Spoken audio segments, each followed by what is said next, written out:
আসসালামু আলাইকুম। আশা করি সকলেই ভালো আছেন। প্রিয় চাকরি প্রত্যাশী ভাই বোনেরা, শিল্প মন্ত্রণালয়ে কিন্তু নতুন একটা নিয়োগ সার্কুলার প্রকাশ করা হয়েছে।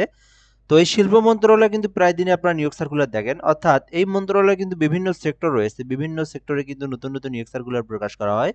তো এইটা নতুন নিয়োগ সার্কুলার। এইটা এপ্রিল মাসের একেবারেই নতুন নিয়োগ সার্কুলার। তো এখানে বেশ কিছু পদের সংখ্যায় নিয়োগ সার্কুলার প্রকাশ করা হয়েছে দেখতে পারতেছেন। এখানে কিন্তু অফিস সহায়ক পদ রয়েছে যেখানে শুধু এসএসসি পাশে আবেদন করতে পারবেন।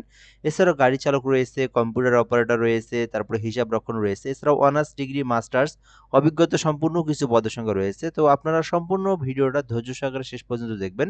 তাহলে আপনি সকল তথ্যগুলো এই ভিডিওর মাধ্যমে জানতে পারবেন। আবেদন করতে চাইলে সেই প্রসেসটাও আমি আপনাদেরকে দেখাই দেবো, আবেদনও করতে পারবেন। আর আমাদের চ্যানেলে যারা নতুন আছেন অবশ্যই সাবস্ক্রাইব করে রাখবেন। আমরা কিন্তু বাংলাদেশের সকল সরকারি নিয়োগ সার্কুলারগুলো এখানে আপলোড দিয়ে থাকি। তো যারা নতুন আছেন সাবস্ক্রাইব করে রাখবেন।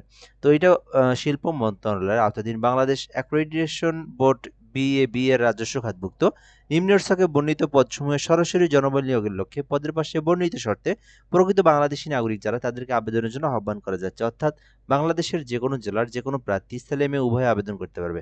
তো ১ নম্বর পদের নাম রয়েছে উপপরিচালক, যেখানে ষষ্ঠ গ্রেডে নিয়োগ দেওয়া হবে। এখানে ৩টি পদ রয়েছে।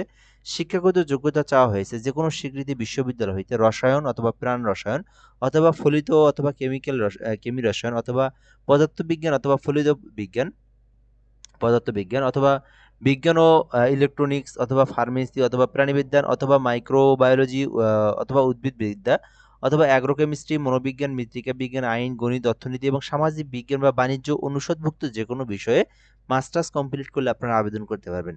তো উপপরিচালক ষষ্ঠ গ্রেডের যেহেতু এটা সার্কুলার, এটাতে যেহেতু ৪০ বছর পর্যন্ত আবেদন করতে পারবে। এখানে যে ডিপার্টমেন্টগুলোর নাম রয়েছে এই ডিপার্টমেন্টগুলো থেকে যেকোনো একটা সাবজেক্ট থেকে যদি আপনি বা ডিপার্টমেন্ট থেকে যদি লেখাপড়া করে থাকেন, অনার্স করার পরে মাস্টার্স কমপ্লিট করে থাকেন, সেক্ষেত্রে আপনি আবেদন করতে পারবেন।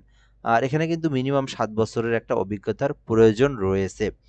তো ২ নম্বর পদের নাম সহকারী পরিচালক, যেখানে ৯টি পদ রয়েছে। অ্যাক্রেডিটেশন অফিসার, যেখানে কিন্তু নবম গ্রেডে ৯টি পদ রয়েছে। এখানে শিক্ষাগত যোগ্যতা চাওয়া হয়েছে যেকোনো স্বীকৃত বিশ্ববিদ্যালয় হইতে রসায়ন অথবা প্রাণ রসায়ন অথবা ফলিত রসায়ন, কেমি কৌশল, পদার্থবিজ্ঞান, ফলিত পদার্থবিজ্ঞান ও ইলেকট্রনিক্স, ফার্মেসি, প্রাণিবিদ্যা, মাইক্রোলজি, উদ্ভিদবিদ্যা, অ্যাগ্রোকেমিস্ট্রি, মনোবিজ্ঞান, মৃত্তিকা বিজ্ঞান, আইন, গণিত, অর্থনীতি এবং সামাজিক বিজ্ঞান বা বাণিজ্য অনুষদভুক্ত যেকোনো বিষয়ে যদি মাস্টার্স কমপ্লিট করা থাকে, সেক্ষেত্রে কিন্তু আপনারা এই যে আ সহকারী পরিচালক, অ্যাক্রেডিটেশন অফিসার এটাতেও আপনি আবেদন করতে পারবেন। আপনার ইচ্ছা, যেটাতে ইচ্ছা সেটাতে আবেদন করতে পারেন। নিচের দিকে আরো কিছু পদের সংখ্যা রয়েছে যেখানে কিন্তু সহকারী প্রোগ্রামার নিয়োগ দেওয়া হবে। এখানে কিন্তু একটি পদ রয়েছে নবম গ্রেডের।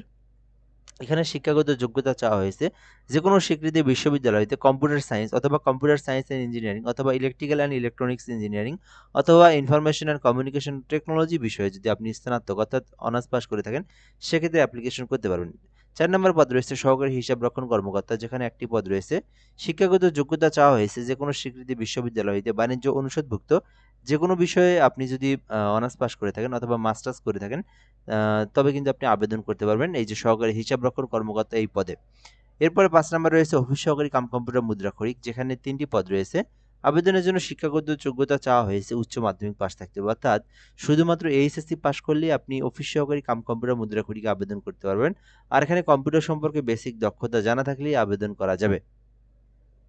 ৬ নম্বর পদের নাম ডাটা এন্ট্রি কন্ট্রোল অপারেটর রয়েছে, যেখানে একটি পদ রয়েছে। এখানে আবেদনের জন্য শিক্ষাগত যোগ্যতা চাওয়া হয়েছে মাধ্যমিক স্কুল সার্টিফিকেট, অর্থাৎ শুধুমাত্র এসএসসি পাস করলেই আপনারা ডাটা এন্ট্রি কন্ট্রোল অপারেটর পদে অ্যাপ্লিকেশন করতে পারবেন।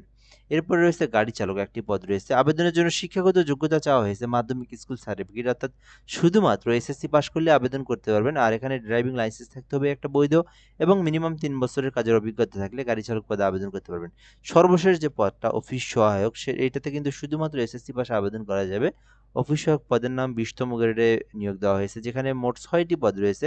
শিক্ষাগত যোগ্যতা চাওয়া হয়েছে যেকোনো স্বীকৃতি বোর্ড হইতে মাধ্যমিক স্কুল সার্টিফিকেট থাকলে আবেদন করতে পারবেন। অর্থাৎ এসএসসি পাস থাকলে আপনারা এই সার্কুলারের এই পদে আবেদন করতে পারবেন। তো আপনার শিক্ষাগত যোগ্যতা অনুযায়ী আপনি যে পদে ইচ্ছা আবেদন করতে পারেন।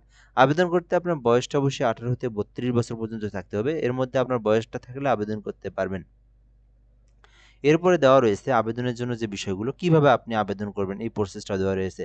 তো BABTeletalk.com.bd এই যে ওয়েবসাইটের লিঙ্ক দেওয়া রয়েছে। তো যারা নিজেরা আবেদন করতে পারেন, যাদের নিজেদের ল্যাপটপ অথবা কম্পিউটার পিসি রয়েছে, তো তারা কিন্তু গুগল অথবা ক্রোম ব্রাউজারে সার্চ করবেন BABTeletalk.com.bd লিখে সার্চ করলেই আপনারা কিন্তু আবেদনের ওয়েবসাইট পেয়ে যাবেন। ওখান থেকে আপনি আপনার সকল পার্সোনাল, এডুকেশনাল আদারওয়াইজ যে ইনফরমেশনগুলো রয়েছে এগুলো পূরণ করে আবেদনটা করতে পারবেন। আর এই আবেদনটা কিন্তু 6 এপ্রিল থেকে শুরু হয়েছে, যেটা কিন্তু 5 মার্চ পর্যন্ত, মে পর্যন্ত থাকবে।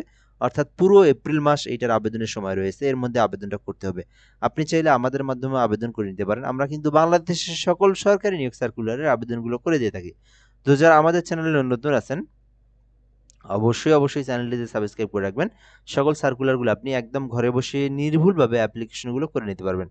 তো এরপরে দেওয়া রয়েছে এখানে আবেদন করার পরে আপনাদেরকে ফি জমা দিতে হবে। তো যারা নিজেরাই আবেদন করবেন, নিজেদের ল্যাপটপ, কম্পিউটার, পিসি রয়েছে, আবেদন নিজেরাই করার পরে কিভাবে ফি জমা দিবেন। তো 1 থেকে 3 নম্বর কর্মীকের মধ্যে আবেদন করলে 223 টাকা, এবং 4 নম্বর কর্মীকের মধ্যে কেউ যদি আবেদন করেন তাকে 168 টাকা, এবং 7 নম্বর কর্মীকের মধ্যে আবেদন করলে 112 টাকা, এবং 8 নম্বর কর্মীকের মধ্যে আবেদন করলে 56 টাকা পেমেন্ট ফি সম্পূর্ণ করে আপনার আবেদনের পেমেন্টটা কমপ্লিট করতে হবে। তো পেমেন্ট কমপ্লিট করার প্রসেসটা হচ্ছে, প্রথম এসএমএসে আপনারা লিখবেন বিএবি, লিখে ইউজার আইডি লিখবেন, তারপরে 16322 নাম্বার সেন্ড করে দিবেন। সেন্ড করে দিলে একটা পিন নাম্বার দেওয়া হয়। তো আপনারা আবার লিখবেন বিএবি ইয়েস লিখে পিন নাম্বার লিখে 16322 নাম্বার সেন্ড করলে আপনার পেমেন্টটা কিন্তু হয়ে যাবে। তো এই পদ্ধতিতে আপনাদের আবেদন করতে হবে। পুরো এপ্রিল মাস সময় রয়েছে এই সার্কুলার আবেদনের জন্য। এটা সরকারি স্থায়ী নিয়োগ সার্কুলার। যারা আবেদন করতে চান আবেদনটা করতে পারেন। তো যাই হোক, এ পর্যন্ত আজকের ভিডিওটা। ধন্যবাদ, ভালো থাকবেন। আসসালামু আলাইকুম।